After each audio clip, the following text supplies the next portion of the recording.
Hello' everyone, কেনে আছে আপোনালোক?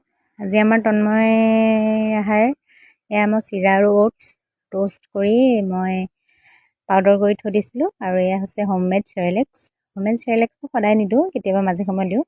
আজি তিনিওটা মানে কল, চেৰেলেক্স আৰু অ'টছৰ চিৰাৰ মিশ্ৰণখিনি একেলগে আজি দিম গোটেইকেইটা।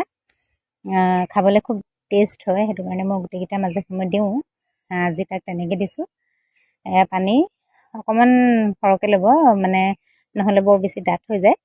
কলটো মই সদায় মানে কি জলপানত দিলে মই কলটোৰ লগত এনেকৈ গৰমাই পেলাই আনি দিওঁ, তেতিয়া সি খাবলৈ ভাল পায়। নহ'লে বৰ বেছি বিজলুৱা হৈ যায়। বিজল হৈ গ'লে মানে সি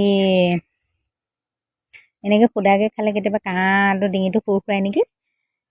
কেতিয়াবা বহুত বেছি গৰম হ'লে মই দিওঁ সুদাকৈ খাবলৈ, কিন্তু জলপানত তেনেকৈ মই অকণমান গৰমাই দিওঁ। ঘিটো সদায় মই অকণ অকণ দিওঁ, সি ঘি খাই ভাল পায়। ঘিৰ গোন্ধটো চাগে সি ভাল পায়।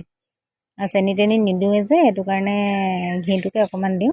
সেয়া চব ধুনীয়াকৈ এনেকৈ পেষ্ট মই মিক্সাৰত অকণমান দি লওঁ। নিদিলেও আপোনালোকে এনেকৈ খুৱাব পাৰে। এয়া মই নাই দিয়া মিক্সাৰত, এনেই অকণমান চাকনি চেকি এয়া ধুনীয়াকৈ খাইছে। আৰু কেনে পালে জনাব ভিডিঅ'টো। বাই।